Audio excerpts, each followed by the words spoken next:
먹을 것이 있으면 나누어 주고, 밥이라도 한 끼 같이 먹고, 그렇게 행동으로 또 사랑을 표현하는 그러한 공동체가 건강한 공동체입니다. 다 그렇게 사랑을 표현하는 그러한 은혜가 넘치게 되기를 주님의 이름으로 축복합니다. 우리 속담에 먼 친척보다 가까운 이웃이 낫다라는 말이 있지요. 이 말은 멀리 살고 있는 친척은 실제적으로 가까이 있는 그러한 이웃보다 더 도울 수 있는 그러한 여력이 없기 때문에 낫다라고 이렇게 얘기하기도 하고, 또한 실제로 멀리 살아도 혈연으로 묶여 있어도 별로 이렇게 관계가 소홀한 것보다 또 이제 가까이 있는 그러한 이웃이 낫다라는 그러한 의미지요. 오늘날 개인주의가 강해지면서 그런데 이웃이 점점 낯선 존재가 되어가고 있습니다. 서로를 알지 못하기에 이해하지 못하고 작은 문제도 갈등으로 이어질 때가 많다는 것입니다. 더 나아가 어려움을 당한 이웃조차 나에게 불편이 될까 외면하는 시대가 바로 우리가 살아가는 오늘날입니다. 그런데 안타까운 것은 이러한 세상의 가치관이 교회 안에도 들어와 있다는 것입니다. 하나님과의 관계에서는 열심이지만 주위의 그러한 성도들이 어떻게 살아가는지, 또 그들이 어떻게 어려워하고 힘들어하는지에 대한 그러한 관심보다는 무관심이 팽배해 있다는 것입니다. 신앙은 말하지만 사랑을 행동으로 이루어지지 않고 믿음을 고백하지만 삶으로 드러나지 않는다는 것입니다. 우리는 하나님의 사랑을 말하고 이웃을 위해 기도합니다. 그러나 정작 손을 내밀어야 할 그 순간에 외면하거나 멈춰버릴 때가 많이 있다는 것입니다.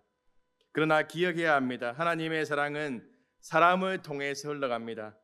우리가 그 사랑을 행동으로 드러내지 않는다면 누군가는 하나님의 사랑을 경험할 수 없다는 것입니다. 교회 안에서 하나님의 손과 발이 되어서 그 사랑에 실제로 흘려보내는 사역이 있다면 바로 복지위원회의 섬김이라고 할 수 있습니다. 오늘 오후 예배는 복지위원회 헌신 예배로 드리게 됩니다. 이 예배는 단순한 행사가 아니라 우리의 신앙, 곧 하나님을 향한 사랑이 과연 우리의 삶 속에서 어떻게 흘러가고 있는지를 점검하는 시간입니다. 이 자리에 있는 우리 모두에게 주님은 분명하게 말씀합니다. 이웃을 사랑하라. 그런데 주님은 이웃 사랑을 말로만 가르치지 않지요. 누가복음 10장 선한 사마리아의 비유를 통해서 우리가 어떻게 살아가야 하는지에 대해서 구체적으로 보여주고 있습니다. 이 비유 속에서 하나님이 기뻐하시는 신앙의 모습이 담겨 있고 공동체가 감당해야 되는 그러한 교회의 사명이 분명하게 보여지고 있습니다. 곧 우리의 이웃 사랑이 어떤 모습이어야 하는지, 그리고 우리가 살아가는 지역사회 속에서 어떻게 섬겨야 하는지를 분명하게 보여주고 있다는 것입니다. 이 시간 말씀을 통해서 주님이 기뻐하시는 교회, 참된 이웃이 되어주는 교회가 어떤 교회인지 두 가지로 살펴보려고 합니다. 한 율법법사가 일어나서 예수님을 찾아와서 시험하여 묻습니다. 내가 어떻게 해야지 영생을 얻을 수 있습니까? 그때 예수님께서 성경에 무엇이라고 기록되어 있냐고 물었습니다. 이 율법법사는 성경에 기록된 것을 잘 알고 있었습니다. 그래서 막힘없이 내 마음을 다하고 목숨을 다하고 힘을 다하여 주 너의 하나님을 사랑하고 또 이웃을 내 자신같이 사랑하라고 기록되어 있다라고 말합니다. 그는 정확하게 알고 있었고 틀림없이 말할 수 있었습니다. 그는 아마 이렇게 생각했을 것입니다. 내가 이만큼 사람들을 섬기면 괜찮은 사람이야 라고 생각했을지 모릅니다. 그러나 문제는 아는 것과 살아내는 것은 전혀 다르다는 것입니다. 그는 말씀을 알고 있었지만 그 말씀이 자신의 삶 속에서 어떻게 나타나야 하는지를 깊이 고민하지 않았습니다. 그래서 이어지는 질문이 무엇입니까? 그러면 내 이웃이 누구입니까? 이 질문은 단순한 궁금증이 아니지요. 사랑의 범위를 줄이려는 질문입니다. 어디까지 사랑하면 됩니까? 누구까지만 사랑하면 됩니까? 다시 말하면 말씀을 지키기 위해서가 아니라 말씀을 피해가기 위한 질문이었다는 것입니다. 우리의 모습도 이와 같지 않습니까? 우리는 이웃 사랑에 대해 말씀을 모르는 사람들이 아닙니다. 오히려 너무 잘 아는 사람들이죠. 그러나 중요한 것은 얼마나 많이 아느냐가 아니라 얼마나 살아내고 있느냐입니다. 그래서 주님은 이 질문에 대한 이론으로 답하지 않습니다. 선한 사마리아 사람의 비유로 답하시고 있는 것이죠. 왜냐하면 이웃 사랑은 정의가 아니라 행동이기 때문입니다. 오늘 말씀을 통해서 이웃을 사랑하라는 말씀이 머리로만 알고 그저 흘려보내는 말씀이 아니라 우리의 마음에 감동으로 다가와서 우리의 행동까지 변하게 되는 은혜가 있기를 주님의 이름으로 축복합니다. 오늘 본문 말씀을 통해서 우리가 기억해야 하는 첫 번째는 이웃 사랑은 외면하지 않는 사랑입니다. 예수님께서 율법교사의 의도로 아시고 선한 사마리아 사람 이야기를 통해서 그를 깨우치고 있습니다. 한 사람이 예루살렘에서 여리고로 내려가다가 강도를 만나서 옷을 빼앗기고 그이 죽게 되었습니다. 그의 모습은 매우 처참했지요. 숨은 붙어 있었지만 누가 보아도 이미 죽은 것이나 다름없었습니다. 절망적인 상태였습니다. 그때 공교롭게도 한 제사장이 그 길을 지나가게 됩니다. 제사장은 그 말씀에 보면 내려가다라는 표현이 사용된 것을 보면 아마 예배를 드리다가 예배를 마치고 난 이후에 내려가다가 그 사람을 발견한 것으로 보입니다. 그런데 그는 그를 보고도 피하여 갑니다. 분명 그는 예배 가운데서 하나님의 사랑에 대해서 이야기했을 것이고 또한 이웃 사랑에 대해서 이야기했을 것입니다. 그러나 그의 가르침과 삶의 실천은 달랐다는 것이죠. 하나님께 드리는 예배에는 충실했을지 모르지만 정작 하나님께서 기뻐하시는 이웃 사랑에는 무관심했다는 것입니다. 이어서 레위인이 지나가게 됩니다. 레위인은 성전에서 섬기던 사람입니다. 율법을 잘 아는 사람이지요. 그러나 그 역시 강도 만난 사람을 피했습니다. 이르러라는 표현은 예루살렘으로 올라가는 듯한 표현입니다. 레위인은 어쩌면 율법을 지키기 위해서 또 성전 안에서 봉사하기 위해서 아마 올라가는 그러한 시간이었을 것입니다. 자기가 부정하게 될 것을 염려해서 그를 피했을 수도 있습니다. 하지만 그들의 모습은 율법의 본질을 놓친 모습이었습니다. 예수님께서는 이미 여러 차례 말씀하셨지요. 안식이라고 할지라도 생명을 살리고 또 이웃을 돕는 것이 참된 율법의 완성이라고 계속해서 말씀하셨지만 사랑이 없는 율법 준수는 껍데기에 불과합니다. 오히려 사랑을 위해 형식적인 틀을 넘어서 하나님께서 기뻐하시는 참된 순종의 길로 나아가야 한다는 것입니다. 하나님께 드리는 예배와 이웃을 향한 사랑은 결코 분리될 수가 없습니다. 예배를 드렸을지 몰라도 사랑이 행동으로 드러나지 않는다면 결국 우리는 제사장과 레위인 같은 길을 걷고 있는 것과 다르지 않다는 것입니다. 야고보서 1장 27절 말씀에 참된 경건에 대해서 이야기하고 있습니다. 하나님 아버지 앞에서 정결하고 더러움이 없는 경건은 과부와 고아를 그 환난 중에서 돌보는 것이라고 이야기합니다. 이는 특정한 부류의 사람을 말하는 것이 아니라 그 당시에 가장 연약하고 정말 힘이 없는 그 사람을 말하고 있는 것이죠. 이 말씀은 오늘 본문 말씀과 연결해 보면 그 의미가 더욱 분명해집니다. 제사장과 레위인은 겉으로 보기에는 종교적으로 매우 경건한 사람이었습니다. 그러나 정작 고통 가운데 있는 사람을 외면했다는 것입니다. 겉모습은 경건했지만 그들의 삶에는 사랑이 없었습니다. 야고보는 우리에게 분명하게 도전하고 있습니다. 참된 신앙은 예배당 안에서 끝나는 것이 아니라 우리의 삶의 자리로 나가서 어려움을 당하고 정말 힘든 삶 가운데 있는 사람들을 어떻게 도우는지가 경건의 모습이라고 그렇게 얘기하고 있는 것이죠. 그리고 동시에 한 가지 더 강조하고 있습니다. 자기를 지켜 새 속에 물들지 않는 것이라는 것이죠. 세상 사람들은 피하라고 말합니다. 세상의 가치관은 곧 이기심과 무관심, 자기 중심성에 물들어 있습니다. 하지만 오늘 본문 말씀에서 분명하게 말하는 것은 이러한 세상적인 가치관에 물들지 말라는 것이죠.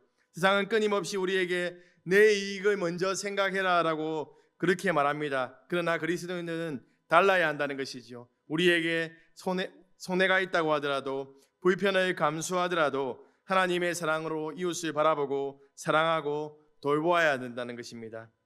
우리는 세상 속에서 살아가지만 세상의 방식대로 살아가는 사람들이 아닙니다. 우리는 하나님 나라의 가치를 따라 살아가는 사람들이지요. 참된 경건은 단순히 예배 드리는 것만으로 완성되지 않습니다. 이웃을 향한 사랑과 거룩한 삶이 함께 갈 때 비로소 온전한 경건이 된다는 것입니다. 하나님께서 기뻐하시는 경건은 예배와 삶이 하나 되는 것이며 이웃을 향한 사랑과 거룩한 삶이 함께 가는 것이라는 것입니다. 그러므로 우리는 어떤 선택을 해야 하겠습니까? 어느 교회가 있었습니다. 그 교회는 매우 엄숙하고 질서 있게 드려지는 예배가 그렇게 드려지는 것으로 유명했습니다. 찬양도 정확했고 기도도 정성스러우며 또한 설교도 탁월했습니다. 그런데 그 교회에 한 가지 특징이 있습니다. 예배가 시작되면 문을 닫아버리는 것입니다. 늦게 오는 사람들은 들어올 수 없는 것이죠. 예배의 거룩함을 지키기 위해서였습니다. 어느 주일 한 노인이 교회에 오다가 넘어졌습니다. 몸이 불편했던 그는 간신히 일어나 교회의 문까지 와 있었지만 이미 이 예배가 시작되어서 문이 닫혀 있었습니다. 안에서 찬양이 울려 퍼지고 있습니다. 주 안에 우린 하나, 모습은 달라도 예수님 한 분만 바라네. 사랑과 선행으로 서로를 격려해 따스한 사랑으로 보듬어 가리. 노인은 문 앞에 앉아 있다가 결국 다시 집으로 돌아갔습니다. 그날 예배는 아무 문제 없이 아주 경건하게 드려졌습니다. 하지만 그 예배 자리에 하나님의 사랑은 과연 있었을까요? 하나님을 향한 경건이 사람을 향한 사랑으로 이어지지 않는다면 그것은 온전한 경건이 아니라는 것이죠. 우리의 모습을 한번 돌아보시기 바랍니다. 어쩌면 말씀 속에 그러한 장면이 우리의 모습은 아닙니까? 매일 새벽 빠지지 않고 기도의 자리를 찾아옵니다. 또한 예배 자리에 끊임없이 나아옵니다. 또한 하나님의 말씀을 읽고 묵상하고 늘 하나님과 동행하고 섬김의 자리에서 섬깁니다. 그러나 정작 삶의 자리에서 하나님의 사랑을 실천하지 못한다면 그것은 참된 경건이 아니라는 것입니다. 우리는 살아가면서 어려운 이웃들의 수많은 필요들을 보게 됩니다. 그럼에도 불구하고 여유가 없다는 이유로, 시간이 없다는 이유로 핑계를 대면서 외면해버리고 무관심하게 살아갈 때가 얼마나 많은지 모릅니다. 이웃 사랑은 거창한 데서 시작되는 것이 아닙니다. 외면하지 않은 데서 시작합니다. 지나가지 않는 것, 멈추어 서는 것, 그리고 한 걸음 가까이 나아가는 것, 그것이 바로 참된 경건이라는 것입니다. 우리 교회 안에도 강도 만난 사람과 같은 사람들이 있습니다. 그들을 불쌍히 여기고 다가가고 손을 잡아주고 실제로 도와주는 것, 이것이 바로 사랑의 실천이라는 것이죠. 오늘 우리 교회가 회복해야 할 첫 번째 모습이 바로 이것입니다. 우리는 지역사회 속에서 고통당하는 이들을 외면해서는 안 됩니다. 다문화 가정의 외로움, 홀로 사시는 분들의 고독, 장애를 가진 이들의 어려움, 경제적으로 힘든 이들의 필요, 이 모든 것이 우리 곁에 있다는 것입니다. 그런데 혹시 우리는 여전히 그 자리를 그냥 지나가 버리고 있지는 않습니까? 주님은 우리에게 말씀하십니다. 지나가지 말고 멈추어라. 그리고 바라보아라. 한 걸음 더 나아가 이렇게 적용할 수 있습니다. 멈추어 바라본 사람만이 손을 내밀 수 있다는 것입니다. 사랑하는 세상교회 성도 여러분, 이번 한 주간 우리가 실천할 수 있는 작은 결단을 내려보면 어떻겠습니까? 그냥 지나치지 않고 한 번 더 바라보기, 외면하지 않고 마음으로 공감하기, 그리고 할 수 있는 작은 도움이라도 실천하기. 그때 우리 교회는 말로만 사랑하는 교회가 아니라 삶으로 사랑을 드러내는 교회가 될 것입니다. 오늘 이 자리에 함께한 모든 성도님들이 입술로만이 아니라 삶으로 사랑을 실천하는 그러한 참된 경건의 소유자가 되시기를 주님의 이름으로 축복합니다. 오늘 본문 말씀을 통해서 우리가 기억해야 하는 두 번째는 이웃 사랑은 희생하며 돌보며 끝까지 책임지는 사랑입니다. 이어서 사마리아 사람이 등장하게 됩니다. 유대인들은 사마리아 사람들을 부정하게 여기며 사람 취급조차 하지 않았습니다. 이 비유를 듣고 있던 사람들에게는 매우 충격적인 설정이지요. 반대로 사마리아 사람 역시 그 사실을 너무나도 잘 알고 있었습니다. 자신들이 유대인들로부터 얼마나 무시당하고 배척당하는지를 누구보다 잘 알고 있었기 때문입니다. 오늘 본문에 나오는 강도 만난 사람은 유대인이라고 추측할 수 있습니다. 그렇다면 그는 충분히 이렇게 말할 수 있지요. 사마리아 사람은 저 사람은 우리를 무시하지 않는가? 왜 내가 저 사람을 도와줘야 하지라고 질문할 수 있습니다. 그냥 지나칠 수 있습니다. 그러나 그는 어떻게 합니까? 그는 달랐습니다. 그가 강도 만난 사람 앞에 이르러 그를 보고 불쌍히 여겼다라고 말하고 있습니다. 피하여 간 것이 아니라 불쌍히 여길 때 그의 마음 가운데 도와주어야겠다는 그런 마음이 일어났다는 것이죠. 불쌍히 여긴다는 것은 단순한 동정이 아니지요. 마지못해 일어나는 의무감이 아닙니다. 마음 깊은 곳에서 올라오는 긍휼과 상대방의 고통을 자신의 아픔처럼 느끼는 그러한 마음입니다.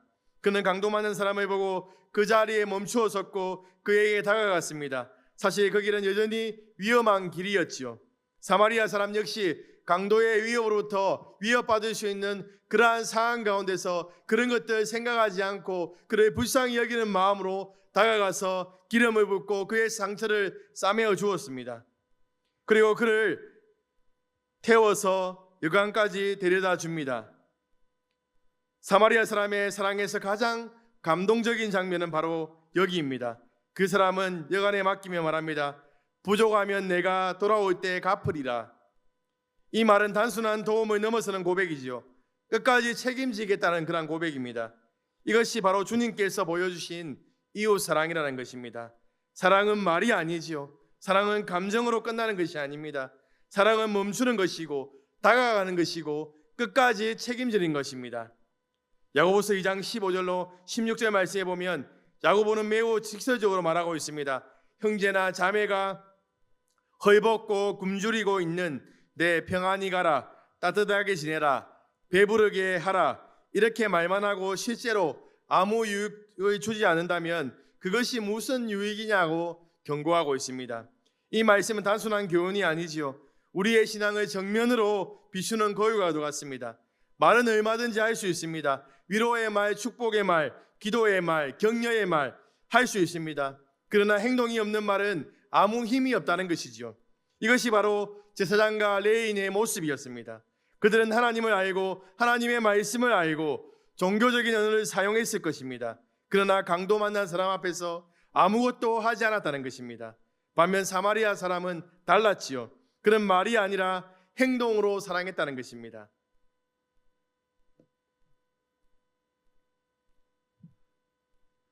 마더 테레사가 인더 캘커타에서 사역할 때의 일입니다. 어느 길을 지나가다가 한 사람을 발견하게 됩니다. 그 사람은 길가에 쓰러져 있었고 병들어 있었고 아무도 돌보지 않았습니다.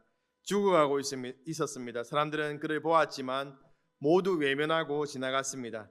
그러나 테레사는 그를 그냥 지나가지 않고 안아서 자신의 시설로 데려왔고 몸을 씻기고 상처를 치료해 주었습니다.